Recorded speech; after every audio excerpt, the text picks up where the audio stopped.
Saludos amigas, amigos. Ustedes sintonizan Acento TV y este es su espacio de entrevistas y comentarios a partir de ahora. Recuerden que nos están sintonizando en el canal 38 de Claro TV, en los canales 39 y 439 de Altiz y en el canal 41 de Star Cable en Santiago de los Caballeros. También en las páginas acentotv.do y acento.com.do. El tema de este día, a partir de ahora, el pacto eléctrico. ¿Qué es y en qué etapa se encuentra esta importante iniciativa del Estado Dominicano? Y tenemos un invitado muy especial, al ingeniero Radamés del Carmen, administrador general de Edesur Dominicana, ingeniero eléctrico con especialidad en gestión del negocio eléctrico de distribución corporativa. Más adelante se va a incorporar al panel el doctor Max Puy, que es presidente del partido Alianza por la Democracia, quien tiene una voz disidente respecto a esta iniciativa. Con la anuencia de nuestro invitado y de ustedes, vamos a una primera y breve pausa antes de empezar la conversación.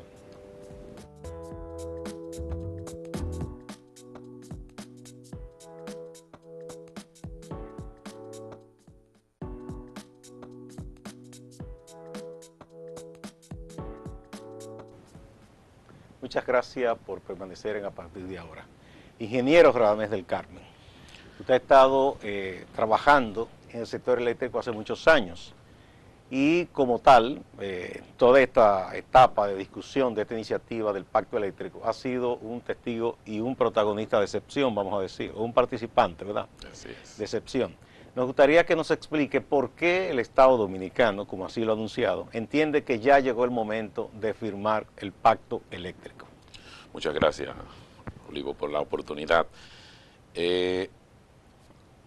Tuvimos 3 años discutiendo este pacto. Digamos que fue el momento en el que se recogieron todas las propuestas de todos los sectores y luego se pasó a la fase de discusión y digamos, de ponernos de acuerdo en qué cosas, en qué temas nosotros deberíamos hacer este gran pacto. Como sabes, el pacto eléctrico es parte de la estrategia nacional de desarrollo, la ley 12-01, que establece que los grandes temas nacionales que están pendientes de discusión deberían ir al pacto. En este sentido, todos sabemos que se firmó el pacto por la educación. Este pacto eléctrico es el segundo y el tercero es el pacto fiscal. Fíjate, desde el punto de vista de nosotros, digamos, como bien dice, he sido un testigo un protagonista. De primera fila. De primera fila, porque he estado en el sector y me ha tocado un poco ver la evolución del sector eléctrico y ser parte de ello.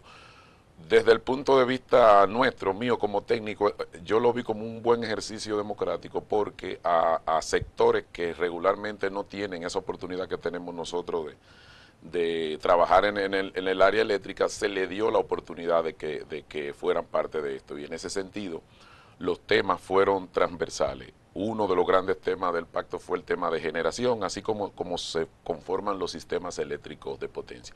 Uno de los grandes temas fue el tema generación, el otro fue el de transmisión, el otro fue el de distribución y los temas que cruzan a ambos, que es el financiero y los temas de leyes, las leyes y regulaciones.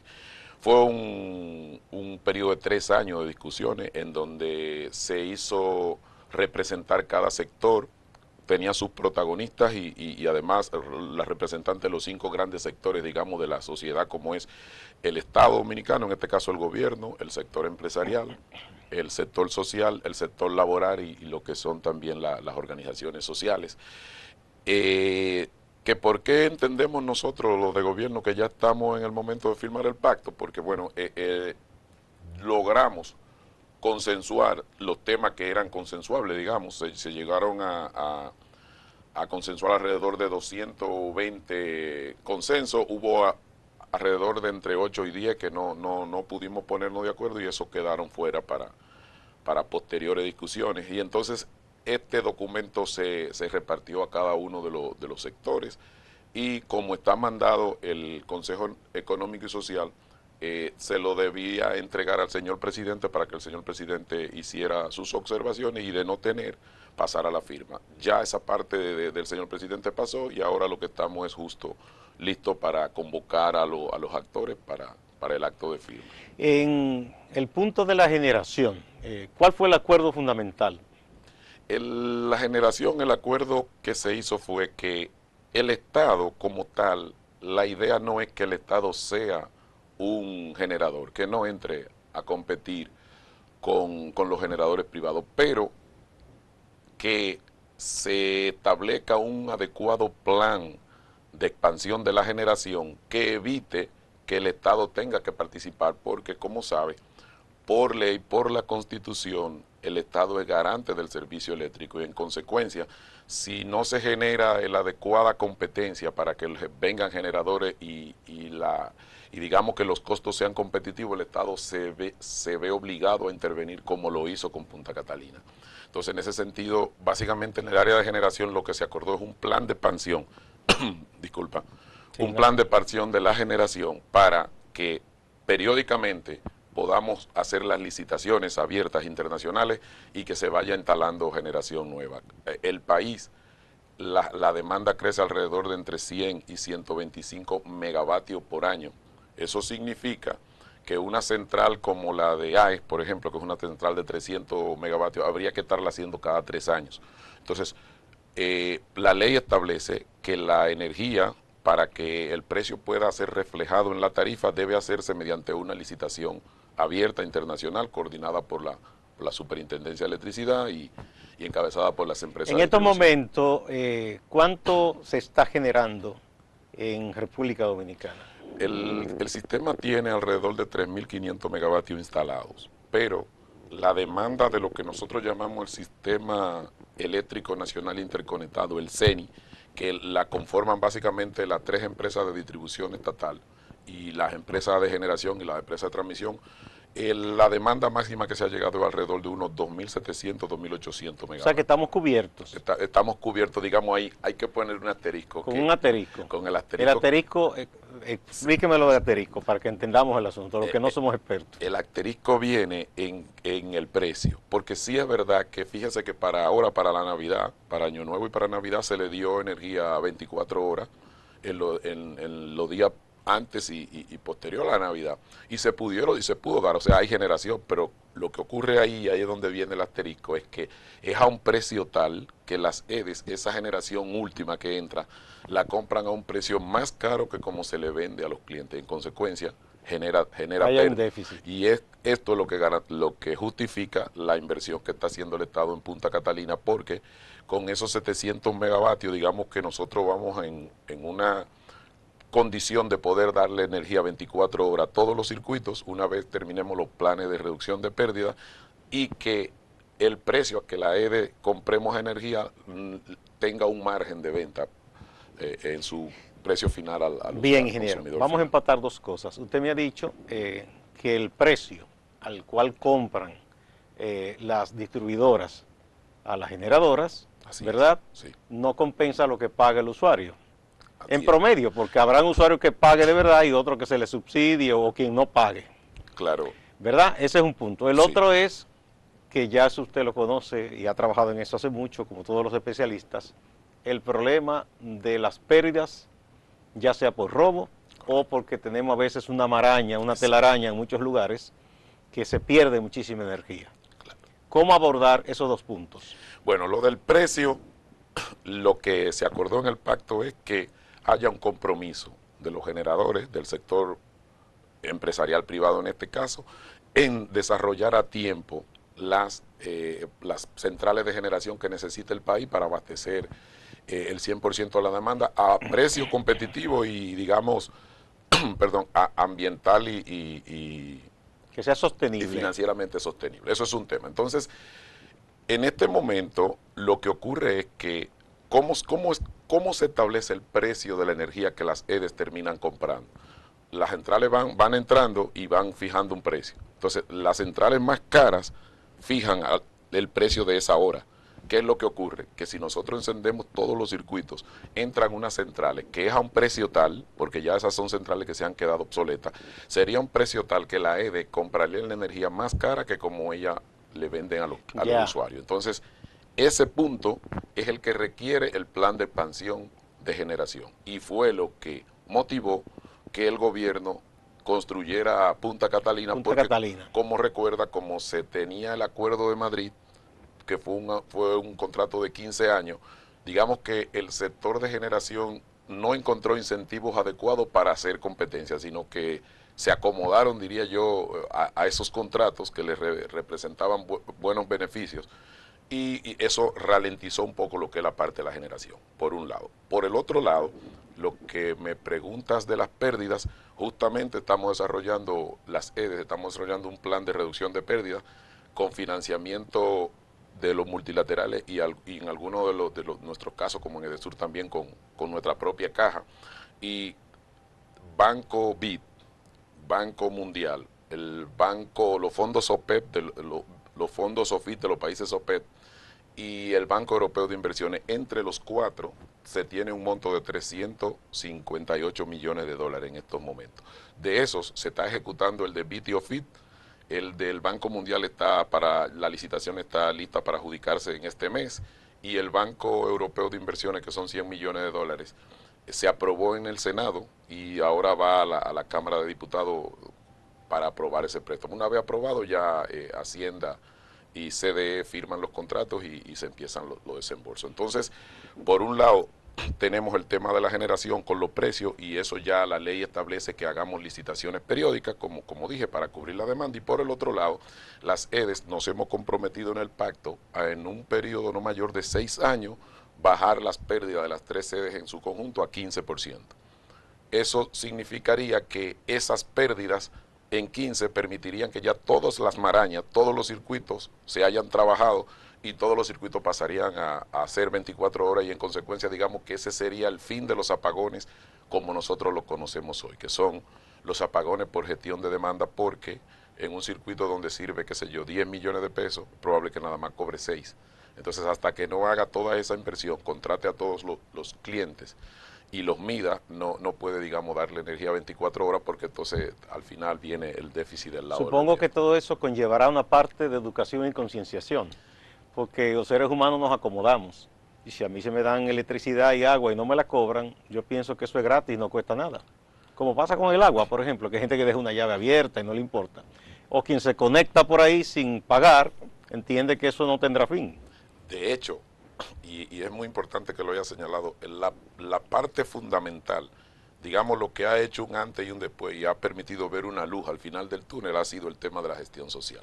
Antes, por ejemplo, cuando las empresas estuvieron en manos de los españoles y de IAED, que era una empresa americana, ellos entendían que podían ir a los sectores y sin hablar con nadie, a rehabilitar las redes, contratar a todo el mundo y ahí se tuvieron varios fracasos, porque la gente hasta que no le educas, hasta que no hacen digamos, nosotros le llamamos un pacto social, en el que acordamos romper el círculo vicioso. Yo no te doy energía porque tú no me pagas, y yo no te pago porque tú no me das un servicio de calidad. Entonces se hace un pacto, se invierte, se educa a la gente y a la gente digamos, a las familias que tienen las economías más maltratadas, se le instalan medidores de prepago, de manera que el medidor prepago hace que él tenga que comprar la energía previa y eso educa a los usuarios, porque una vez la tienes que comprar el prepago, a nadie se le ocurre dejar una bombilla encendida. Y por ejemplo, sabe que tiene que economizar. Claro, para que tengas una idea,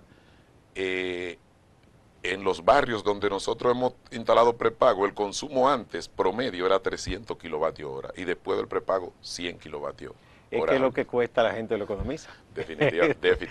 Bien, otro aspecto que me gustaría también un poquito más de detalle, ingeniero. Usted habló de que las centrales que se han quedado atrás, sí, que son muy costosas para su producción, sí, paulatinamente tendrán que salir del sistema. Sí. Pero eso significa que habrá que instalar otras para sustituir esas que son obsoletas. En el pacto eléctrico, ¿eso conlleva un cronograma? ¿En qué tiempo se piensa que estarán las nuevas centrales y aquellas otras sacadas de operación?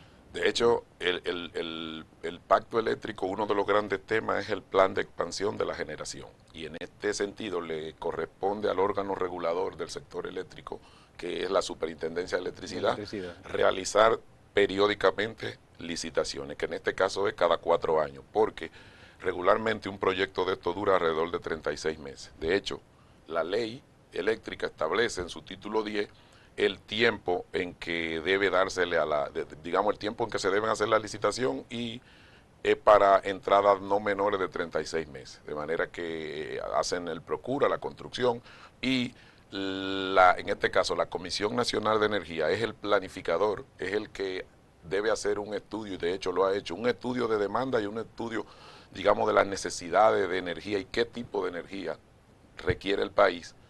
Y ese plan que hace la Comisión Nacional de Energía, entonces le toca a la superintendencia convocar a las licitaciones, porque como decía al principio, la ley establece que para que el costo de una energía, de una generación, se traspase a la tarifa, debe haber sido fruto de una licitación, porque no se permite, ya la ley no permite, que dos se sienten en un cuarto, hagan un contrato y luego se lo traspasen a la tarifa. Y eso es parte de lo que se ha acordado en el pacto eléctrico y ya de hecho acabamos de hacer la primera licitación que se ha hecho en la historia de República Dominicana en el sector eléctrico, que fue la licitación de corto plazo para contratar la energía de las centrales que existen hoy, a raíz de que se terminó en el año 2016 el Acuerdo de Madrid. Sí. Ahora, en estos momentos, yo como administrador de una de las distribuidoras soy parte del comité de licitación y en estos momentos ya estamos terminando las bases de licitación para la licitación de largo plazo, la energía que debe entrar en los próximos 4 años, que estamos previendo que probablemente sea a gas natural. Ah, bien, iba a esa parte porque hoy día no se puede contar con un solo tipo de material de generación, ¿verdad? Porque uno no sabe a veces si hay problemas con el petróleo. Punta Catalina es con carbón, que es un material abundante y no es un precio tan alto, aunque sí está como un entredicho en muchos países por el tema de que deja contaminación y esas cosas, hay que tener mucho cuidado con eso.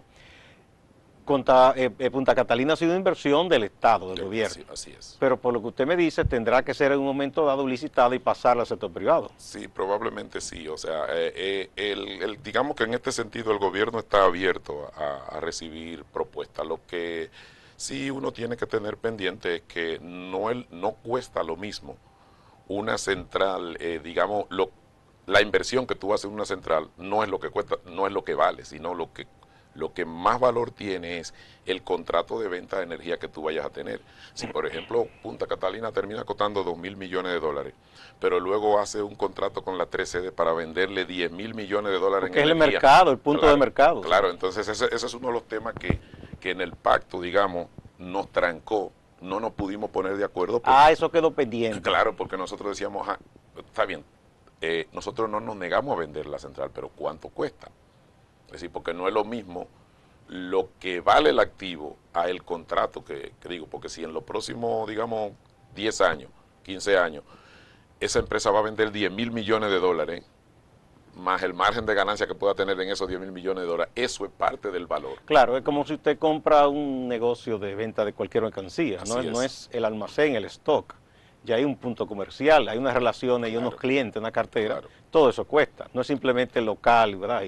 Claro, y además ahí no nos pudimos poner de acuerdo, además porque algunos sectores, entre ellos el social, planteaban que había que vendérsela al sector social, al laboral, a la cooperativa, y nosotros decíamos, bueno, pero por otro lado el pacto planteaba que era una licitación abierta.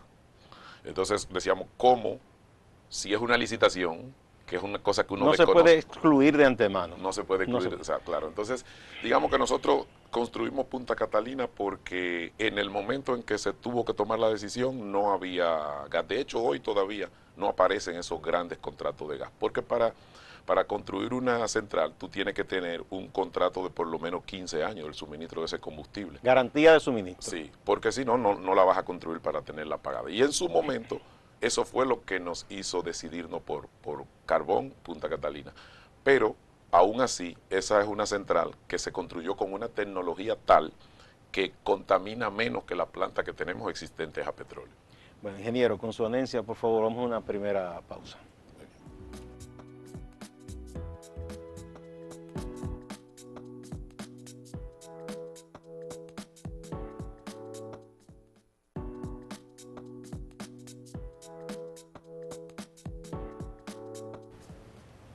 Muchas gracias por continuar a partir de ahora.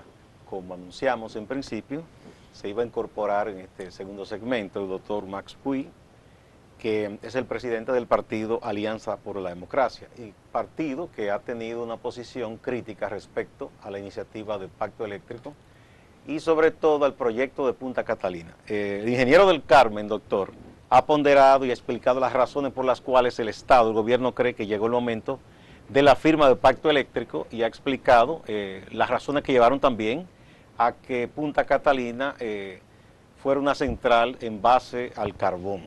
Me gustaría que usted explique su punto de vista de por qué ustedes han sido críticos con Punta Catalina y tienen sus reservas con el Pacto Eléctrico también. Bueno, con mucho gusto. Aquí yo quisiera comenzar señalando que en el año 2012 se aprobó una ley muy importante, que es la Ley de Estrategia Nacional de Desarrollo, con vistas a que República Dominicana se quería para el año 2030.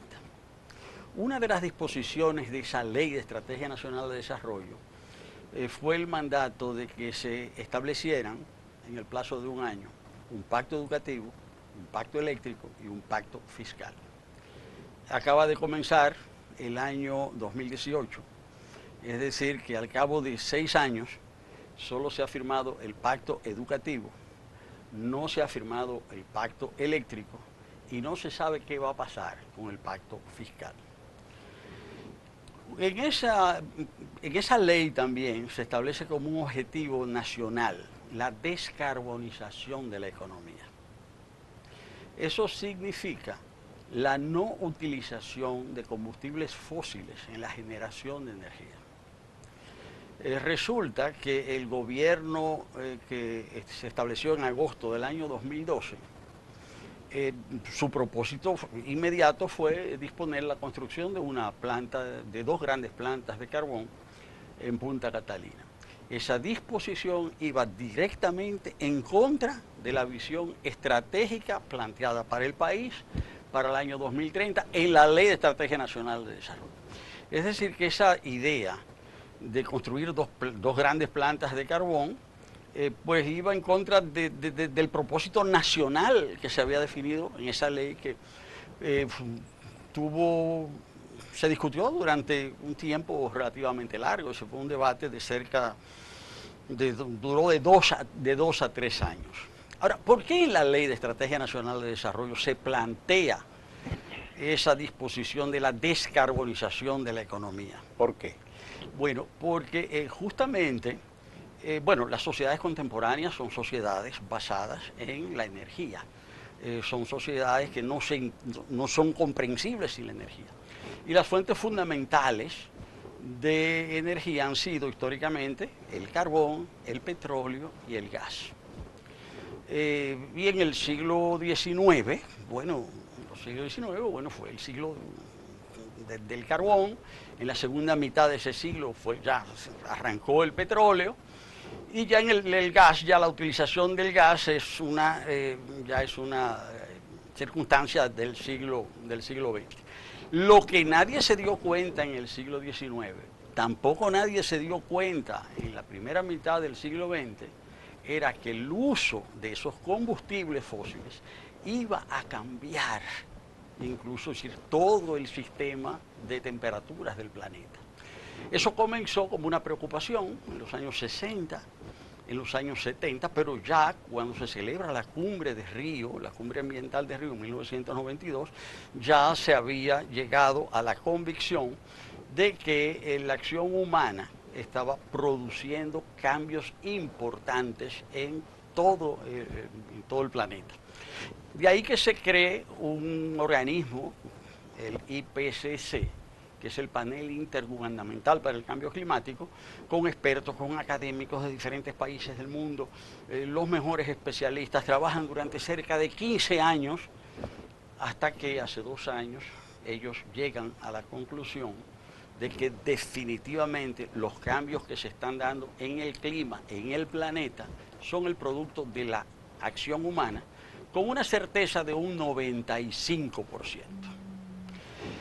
Esto fue encendiendo las alertas, fue haciendo que los países fueran tomando medidas, y dentro de esas medidas, las más importantes, si se quiere, son las decisiones que toman los gobiernos de China y de los Estados Unidos, del gobierno de Estados Unidos bajo la presidencia de Obama, y el gobierno de China, que eran dos países cuyo desarrollo económico había dependido fundamentalmente de la energía generada. Y que se oponían a los acuerdos que se querían llevar. Sí, lo boicotearon en más de una ocasión ambos gobiernos. Durante muchos años, porque justamente las grandes empresas productoras de carbón, de petróleo, pues han constituido uno de los lobbies más poderosos en toda la historia del planeta. Y durante años financiaron universidades, academias, para tratar de demostrar lo indemostrable, es decir, que la combustión de esos combustibles, es decir, no producía daño. Pero ya eso está establecido.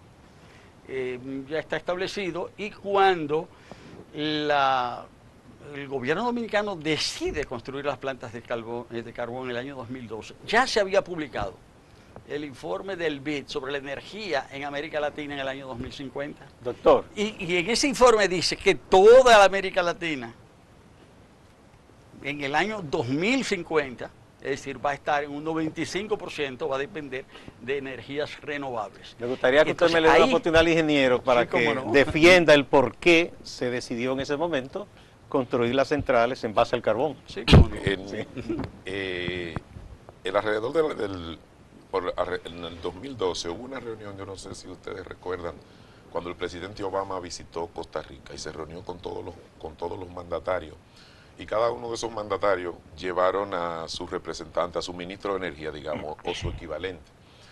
En esa cumbre, todos los presidentes de América Latina y del Caribe y toda el área latina le pidieron al presidente Obama que le vendiera gas natural. Que en este momento Estados Unidos estaba comenzando el boom del fracking, de traer el famoso shale gas. Y recuerdo que él dijo, bueno, nosotros todavía hasta el año 2020 no estaríamos en condiciones de vender gas de manera masiva. Luego, después de eso, vino a ver el vicepresidente Biden vino al país y estuvo con el presidente Medina. Y el presidente Medina le dijo que le ayudara con el tema de energía. Y nos consiguieron una reunión a la que a mí me tocó participar junto con Rubén Bichara, el superintendente de la época, Eduardo Quincose, un grupo de acá. El presidente dijo, si es así, nosotros le vamos a mandar a nuestros técnicos. Y fuimos al Departamento de Estado de Estados Unidos. Nos reunimos con el ministro de Energía. Y en esa reunión nos dijeron ellos que solamente a una sola empresa se le había dado licencia, y eso dijeron ellos que se le había escapado por debajo de la puerta. A una empresa estadounidense. A una empresa norteamericana, porque luego descubrieron que en la extracción del shale gas se estaban contaminando las aguas. Y ellos dijeron que hasta que no tuvieran ese problema resuelto no podían seguir dando más licencias. Solo a esa sola empresa se le dio la licencia e incluso se le controló. En el momento en que nosotros tuvimos que tomar la decisión de construir la central de Punta Catalina, ya había un equipo que había ido a todos los países que venden gas. Habían ido a Inglaterra, fueron a Rusia, fueron a Arabia Saudita, y no apareció en ningún lado un contrato de más de 15 años que te permita hacer construcciones, construir la planta a gas natural. En ese momento teníamos que tomar una de dos decisiones: o quedarnos de brazos cruzados y esperar que se terminara el Acuerdo de Madrid y quedar en manos de la generación existente, o definitivamente construir la central con el único combustible que en ese momento se tenía disponibilidad de un contrato de largo plazo, que fue el carbón. ¿Se exploró la energía solar y la eólica en ese momento? Sí, desde luego, porque ¿qué es lo que ocurre? Que esos países que hoy llevan el boom de las energías renovables ya tienen sus problemas resueltos de energía. ¿Cuál es el problema de República Dominicana? Que República Dominicana no tiene todavía el problema base resuelto, porque las energías renovables se desarrollan mejor donde ya el sistema se formó y van quedando centrales que ya salen por obsolescencia, porque ¿cuál es el problema de las energías renovables? que las energías renovables salen en cualquier momento. Si es solar, pasa a una nube y se para. Entonces tú tienes que tener energía convencional con combustible almacenado para sustituirla. Es lo mismo que si es eólica. Si el viento se para y salen 100 megavatios, tú tienes que tener 100 megavatios de combustible convencional para poder sustituirlo, y si no, tiene que dar apagones.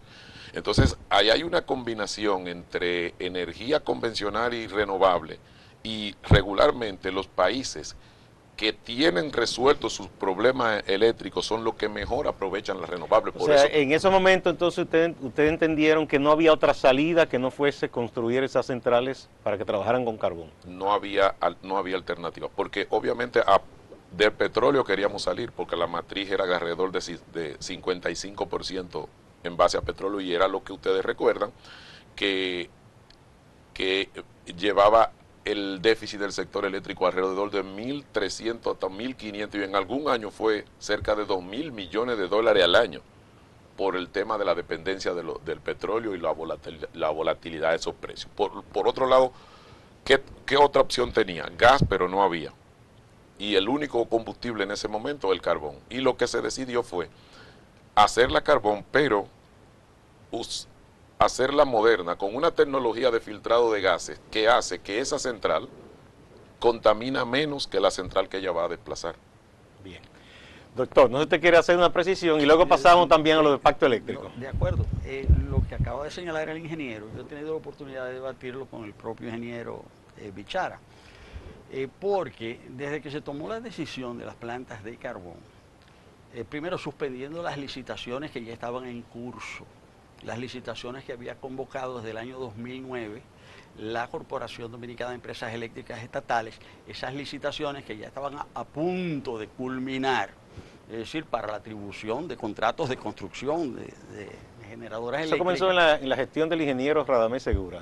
No, eso se fueron convocadas en la gestión del señor Marrancini. Cuando Celso Marrancini. Cuando Celso Marrancini. ¿Él sustituyó a Radamés? Y sí, entonces esa ya estaban prácticamente a punto de culminar, pero en ese momento es que asume la presidencia de la República el presidente Medina, y él suspende las licitaciones que ya estaban prácticamente a punto, ¿no? A punto de culminar. Y se toma la decisión, y a pesar de que se organizó una licitación, obviamente, como demuestra el informe que preparó la Comisión Presidencial Especial, esa fue una licitación, cuando uno lee ese informe se da cuenta que fue una licitación totalmente preparada, totalmente manipulada, para que el resultado fuese la atribución de la construcción de las plantas de carbón a la empresa Odebrecht. Desde que se anunció ese propósito, es decir, públicamente, no solamente yo, sino un conjunto de personas, expusimos los riesgos, los graves riesgos ambientales que implicaban esas plantas de carbón. Es decir, de los tres combustibles fósiles clásicos, carbón, petróleo y gas, el único que emite micropartículas con metales pesados de los tres es el carbón. Y eso significa, y por más filtros que se establezcan, estos filtros tienen una limitación. Por ejemplo, las plantas de Punta Catalina son plantas de tecnología subcrítica, es decir, son plantas, si se quiere, de las plantas más convencionales dentro de esta tecnología. Y dentro de los filtros que no se le instalaron, que no están previstos en las plantas de Punta Catalina, son los filtros para los óxidos de nitrógeno. Lo que quiere decir que las plantas de Punta Catalina son plantas que efectivamente producirán efectos sobre la salud humana y sobre el medio ambiente. Eso no sucede con el gas. Ahora, por eso esas plantas van a producir lluvias ácidas. Y esas lluvias ácidas, en apariencia son lluvias normales, pero que ya son lluvias que van ya con un pH muy elevado, que van a cambiar el pH de los suelos. Eso va a las aguas, eso va a los bosques, eso va a las plantaciones, eso irá a los mangos, eso irá a las cebollas de Baní, es decir, eso va a afectar. Pero sobre todo, un elemento fundamental es en qué eso afecta a la salud humana. ¿Por qué? Porque está demostrado que las micropartículas que emiten las plantas de carbón son imperceptibles, es decir, no son visibles al ojo humano, son inhaladas por las personas y tienen efectos en las enfermedades broncopulmonares y en las cardiopatías. Cuando una persona se enferme como producto de eso, ¿quién paga eso? Obviamente los familiares de los enfermos, o el Estado en caso de que esas personas vayan a ser atendidas por la salud pública. Esos costos, ¿dónde son calculados? En ninguna parte, porque eso es lo que los economistas llaman las externalidades. Eso no se calcula en el costo, es decir, lo que las personas van a pagar como efecto indirecto negativo de ese tipo de acción, eso no se calcula. Ahora, ¿por qué se construyeron las plantas de carbón? Entonces, ¿por qué se decide el carbón? Uno de los argumentos, me lo explicaba el propio ingeniero Bichara, es el que acabamos de escuchar aquí. Pero hubo otras consideraciones. Dentro de esas consideraciones, una de ellas fue que efectivamente de los combustibles disponibles en el momento... Más barato también. Y que era más barato, pero no es el más barato. Cuando se suman las externalidades, es el más caro de todos los combustibles. Pero hay que tomar en cuenta, y déjeme ser un poquito abogado del diablo, sí, doctor. cómo no. Adelante. En ese momento, cuando se anunció, yo recuerdo, el petróleo estaba por encima de $100 el barril. Y parecía que en ese momento el país no podía soportar seguir comprando petróleo a ese precio. Sí, pero también se decía que eso iba a permitir, entre todo lo que se dijo a favor de las plantas de carbón, que se iba a generar combustible a 5 centavos de dólar el kilovatio, ya se está diciendo que no va a ser menos de 11, y con los costos incrementados de Punta Catalina, ya no se sabe cuánto van a ser. En Chile están generando energías renovables a 2 centavos el kilovatio.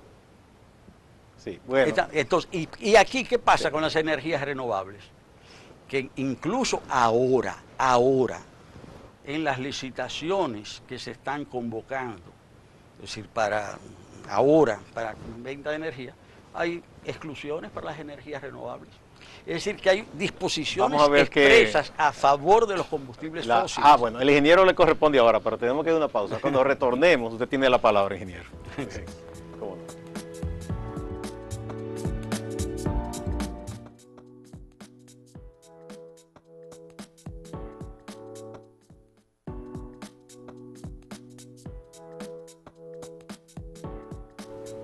Muchas gracias por continuar a partir de ahora. Estamos en este interesante debate sobre el pacto eléctrico, pero como una parte fundamental del sector eléctrico, las plantas de Punta Catalina. Estamos con el ingeniero Radamés del Carmen, que es administrador general de EDESUR, y con el doctor Max Puy, del partido Alianza por la Democracia. Bueno, el doctor se ha centrado más en lo de Punta Catalina y ha explicado las razones por las cuales él objeta y su organización que se haya decidido por el carbón. ¿Qué responde usted, ingeniero? Yo pienso que no se evalúa, digamos, voy a tomar prestado del doctor el término que él llama las externalidades. Cuando tú tienes lo que nosotros tenemos acá en República Dominicana, que en cada edificio residencial hay una planta de combustible fósil, o en cada vivienda modesta hay un inversor con batería de plomo. O sea, no tomamos nosotros en cuenta la capacidad de contaminación que tiene eso para la ciudad. Y para poder paliar los apagones por la obsolescencia del parque de generación y por el retraso que ha habido en el sector de generación en República Dominicana, nosotros tenemos esa contaminación por todos los lados. ¿Qué es lo que hacen los ingenieros? ¿Qué es lo que hemos hecho históricamente? Transformamos la materia prima para beneficio de la humanidad. Así se ha desarrollado el mundo moderno, así se ha desarrollado en todos los países. Todavía el carbón mineral genera el 40% de la energía del mundo.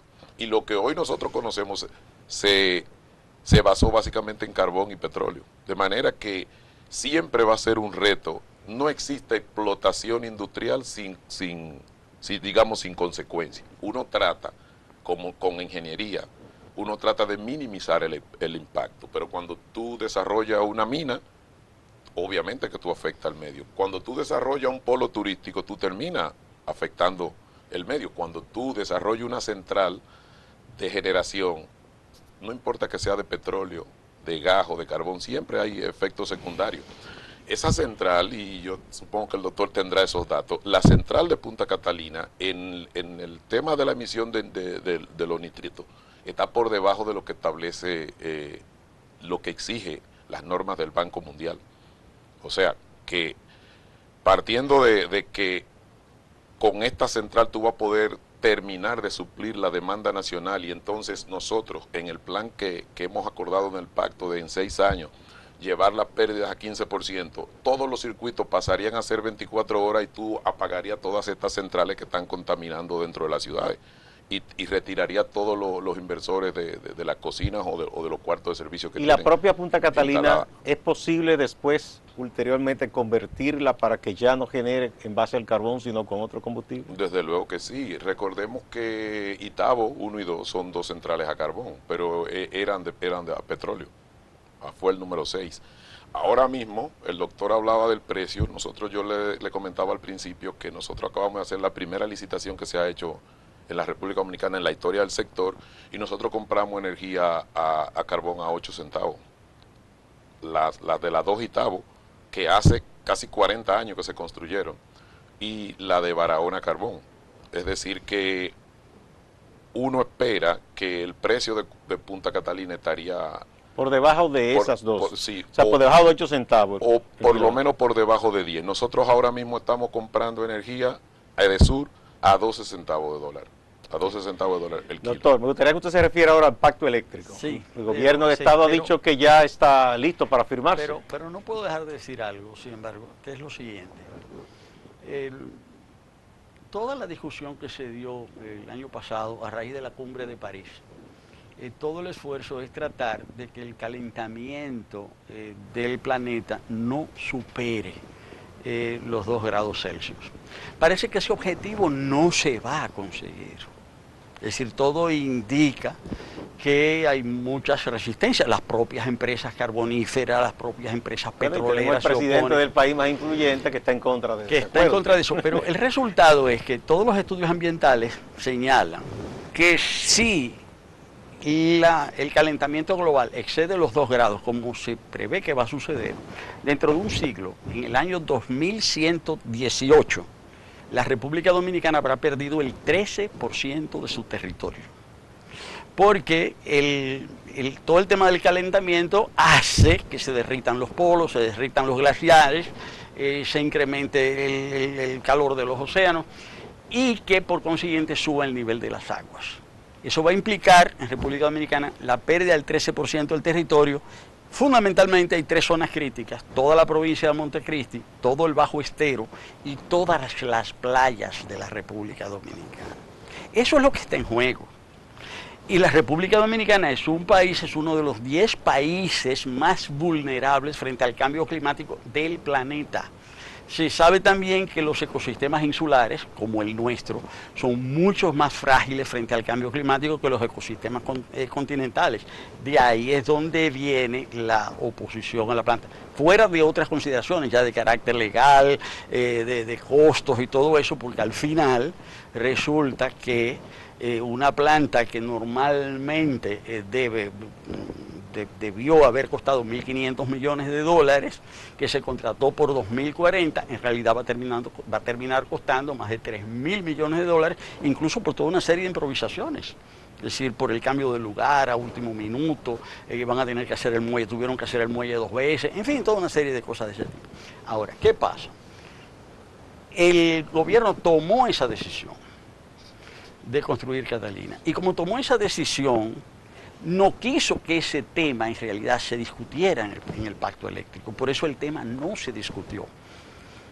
Porque ya el gobierno en ese sentido iba con la voluntad, más que de discutir, de imponer un punto de vista. Lo que quería es que se avalara. ¿Ustedes objetan el pacto eléctrico? Bueno, ¿O la firma que se ha anunciado? no, perdón, es que el tema es que al cabo de 3 años de discusión no se discutieron temas esenciales, comenzando por el hecho de que la CDEE no pudo presentar estados auditados, porque no los tiene. Vamos a ver, ingeniero. ¿Qué usted dice? Sí se discutió el tema, de hecho el tema que más se discutió en ¿Es el de Punta Catalina? fue el de Punta Catalina. Lo que pasa fue que quedó en disenso. Bueno. Porque vamos a ver, nosotros no podemos obligar a ningún generador privado a que nos venda sus plantas si no quiere. Entonces, lo que yo no entiendo es por qué al Estado se le objeta que tenga la propiedad de esa planta. Entonces, lo que no querían en el pacto era obligar a vender ese activo. Y todos sabemos por qué. Y yo reitero, Punta Catalina termina costando $2.000 millones lo que cueste, pero es el contrato de venta de energía en los próximos 10, 15 años que tenga. Eso es lo que vale. Esa central es probable que le venda $15.000 millones de energía a las empresas distribuidoras. Entonces, ¿cuánto vale Punta Catalina? Y eso fue un tema que lo discutimos abiertamente. Decir, ok, nosotros la vendemos, pero ¿cuánto cuesta? O sea, no vale lo mismo ahora que cuando ya está terminada y con un contrato de 15 años. Reitero, de 15, 20 mil millones de dólares. Entonces, el tema sí se discutió, pero lo que no pudieron hacer fue obligarnos a nosotros a venderla. Y nosotros estamos abiertos, la vamos a terminar, vamos a contratar la energía, la vamos a poner en línea y luego el gobierno estará es un tema digamos, de manejo de finanzas. El gobierno ahora tuvo en este momento hacer esa inversión y más adelante la puede recuperar y baja el nivel de endeudamiento incluso del país.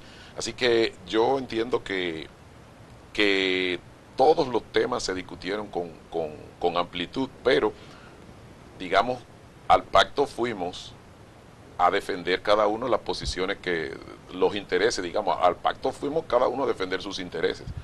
Y ahí estaban representando los clientes, estaba el sector empresarial privado, estaba el gobierno dominicano, estaban las distintas instituciones del Estado, estaban los reguladores, estaba toda la sociedad.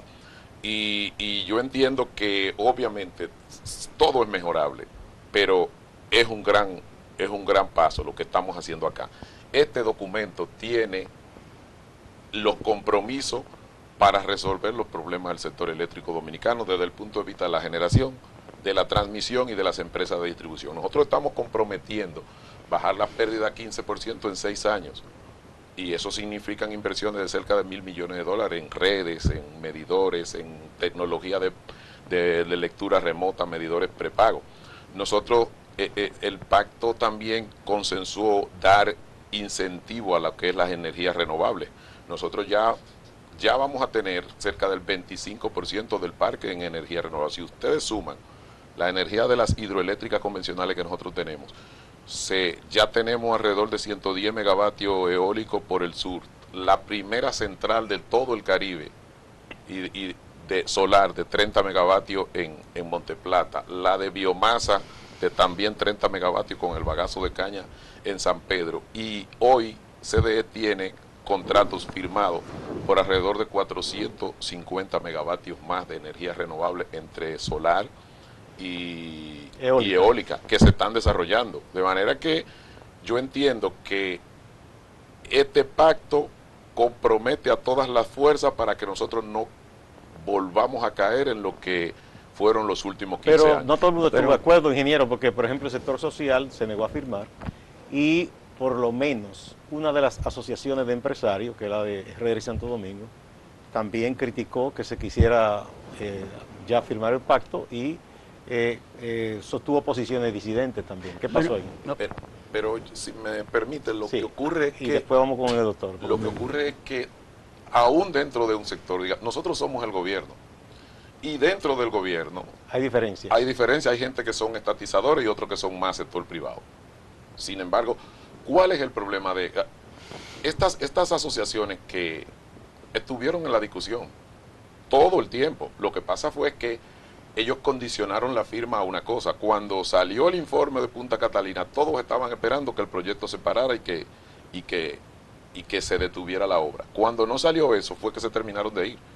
Porque cuando cuando sale el informe y además el gobierno toma la decisión definitiva, cuando fuimos hasta el último nivel, ¿vamos a vender Punta Catalina? No, en este momento no. Punta Catalina no es objeto de este pacto porque eso es una central más, como son las dos Itabo, como es AE, la única diferencia es que la propiedad de las acciones de esta es del Estado Dominicano y el Estado dice nosotros, nada de salvaguardar los mejores intereses del país, podríamos tomar la decisión de venderla o no venderla a un futuro. Pero la decisión que sí tomamos fue la de terminarla, la de ponerla en línea y la de hacerle un contrato con las 3 empresas de distribución. Doctor, el ingeniero del Carmen dice que sí se discutió. Bueno, claro, lo que no hubo fue acuerdo, efectivamente. Sobre los puntos esenciales no hubo acuerdo. Por eso lo que se va a firmar en lo fundamental es una reiteración de las disposiciones generales de la Ley General de Electricidad del año 2001. Es decir, no hay realmente disposiciones claras acerca de un verdadero cambio de matriz. ¿De qué cambio de matriz se ha hablado en la República Dominicana? Lo que señalaba el ingeniero del Carmen a su momento. Pasar de una matriz fundada principalmente en el petróleo a una matriz fundada principalmente en el carbón. Pero eso no es lo que está pasando en los demás países. Acaba de ser publicado en México el informe de la CEPAL sobre la situación energética de los países del SICA, el Sistema Integrado de Integración Centroamericana, que son fundamentalmente los 5 estados centroamericanos más la República Dominicana. ¿Y qué dice ese informe? Es decir, que la energía más cara de todos los países es la dominicana y que es el país que está más atrasado con relación a las energías renovables. En el caso de Costa Rica, es decir, el año pasado y este año generó la práctica totalidad de la energía que necesitaba en base a fuentes renovables. Nicaragua, es decir, está generando más del 60% de su energía en base a fuentes renovables. Los estímulos que se están dando en otros países también van en esa dirección. Lo que dice el ingeniero del Carmen que se va a hacer ahora es lo que se debió haber hecho hace 6 años. O sea, él dice, se va a invertir $1.000 millones. Es decir, para renovar, para bajar las pérdidas de 30 y tantos % al 15%. Pero eso era lo que había que hacer en el 2012. Esos $1.000 millones, eso fue lo que se discutió en la campaña electoral del 2012. Y las plantas de Punta Catalina, que no se mencionaron en la campaña, que nadie las mencionó, y el entonces candidato Danilo Medina no las mencionó, pero las sacó después que ganó la presidencia de la República, después que asumió, las planteó. Pero esos $1.000 millones que plantea el ingeniero que se van a invertir ahora para eso es lo que había que hacer en estos 6 años y no gastar $3.000 millones en Punta Catalina. Eso solo hubiese representado una mejoría de casi el 20% en materia de eficiencia. Ingeniero. Cuando nosotros tomamos la decisión de construir la Punta Catalina, pasamos por este análisis. Bajarle un centavo de dólar al precio de compra de la 3 sedes significaban $110 millones de déficit al año. Bajar un 1% las pérdidas significan $20 millones en la caja al año. Entonces, es obvio que con el nivel de crecimiento que está teniendo el país, es obvio que si nosotros no hacemos grandes obras de generación, el sistema iba a colapsar. Eso es obvio. Y no solo eso, sino que acá ya se garantiza que estas inversiones no sean medalaganarias, sino que sean cronogrametradas en el tiempo, porque como yo dije al principio del programa, el país está creciendo alrededor de 125 megavatios por año. 125 megavatios es del tamaño de una de las centrales más grandes que nosotros tenemos. Cada año, es decir, cada 4 años, nosotros necesitamos una... O sea, es un crecimiento en la demanda. En la demanda. Cada vez son más industrias, cada vez son más edificios, cada vez la gente vive más cómoda y cada vez la gente tiene más carga. Y ese es un tema que había que hacerle frente. Nosotros estamos diciendo acá, bajar las pérdidas a 15%, pero acá hay un compromiso de que si nosotros no bajamos las pérdidas al nivel de un 3%, tenemos que aplicarle un 2% de reducción de pérdida y transferírselo como eficiencia a la tarifa. Es decir, que para este mismo año se calcula lo que significa un 2% de todas las pérdidas y si eso da $30 millones al año, hay que traspasárselo en una rebaja a lo que es el tema de la tarifa. Acá se consensuó un plan de expansión de la generación que la CIE tiene la obligación de hacer licitaciones cíclicas. En estos momentos, nosotros acabamos de hacer la primera licitación, he reiterado acá, compramos energía a 8 centavos de dólar con las plantas existentes. Y ahora mismo ya tenemos las bases de licitación listas para las licitaciones de largo plazo, que apostamos a que sea gas natural en lugares estratégicos de la isla. Ingeniero, ¿quién va a supervisar que eso se cumpla, lo del pacto eléctrico? Hay un comité de veeduría y seguimiento que lo conforman los distintos sectores que fueron convocados. Y es muy importante que dejemos claro de que para cada uno de los temas que son fundamentales en lo que es un sector eléctrico, el tema de generación, las redes de transporte, la de empresas de transmisión y de las empresas de distribución, para cada uno en este pacto se hicieron compromisos, además con un tiempo finito. El más largo de los plazos es el de reducir las pérdidas a 15%, y a partir de esos 6 años ya todos los circuitos tendrían que ser 24 horas y la generación tendría que ser capaz de no tener que dar apagones. Hemos llegado al final, lamentablemente, el tiempo se nos acabó. Muchísimas gracias al ingeniero Radamés del Carmen, administrador de Sur, y al doctor Max Puy, presidente del partido Alianza por la Democracia. Yo creo que por los puntos de vista encontrados, la gente ha podido edificarse un poquito más sobre esta iniciativa de pacto eléctrico y sobre la obra de Punta Catalina. Luego volveremos a invitar a ambos para que prosigamos esta conversación, que yo creo que es fundamental para el pueblo dominicano. Amigas, amigos, no se vayan, que hay más en Acento TV.